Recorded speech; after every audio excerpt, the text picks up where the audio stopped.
بسم الله الرحمن الرحيم. النهاردة إن شاء الله يا شباب هنشرح المصفوفة، نجيب ازاي قيمتها بالآلة الحاسبة. احنا عندنا مصفوفة زي ديت، بنضرب القطر الرئيسي اللي هو 1 في 2 ناقص القطر الفرعي اللي هو 3 في -1، هيطلع قيمته كام؟ 5. قيمة المصفوفة تطلع ب5. طب بالآلة الحاسبة ازاي؟ مود 6 1، نختار قيمة المصفوفة اللي هي 2 في 2، ونكتب المصفوفة اللي هي 1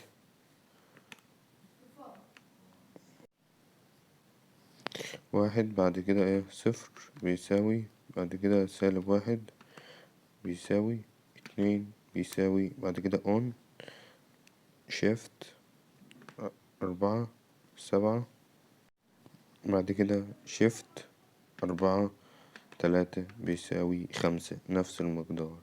كده احنا متأكدين تمام. ده حل المصفوفة أو المحددات برضو.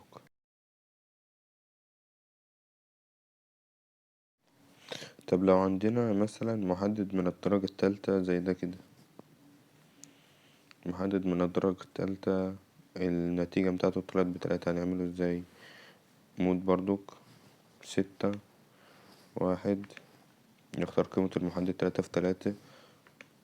تمام، نكتب المحدد اللي هو ايه، اللي هو 2 بيساوي 1 بيساوي 0 بيساوي 3 بيساوي -1 بيساوي 1 بيساوي 4. بنكتب المحدد بعد كده ايه -2 بيساوي.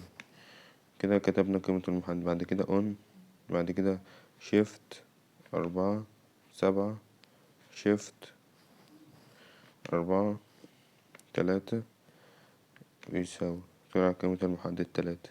وهكذا بقى كل المحددات دي. كده الفيديو ده حل طريقة المصفوفات والمحددات بالآلة الحاسبة.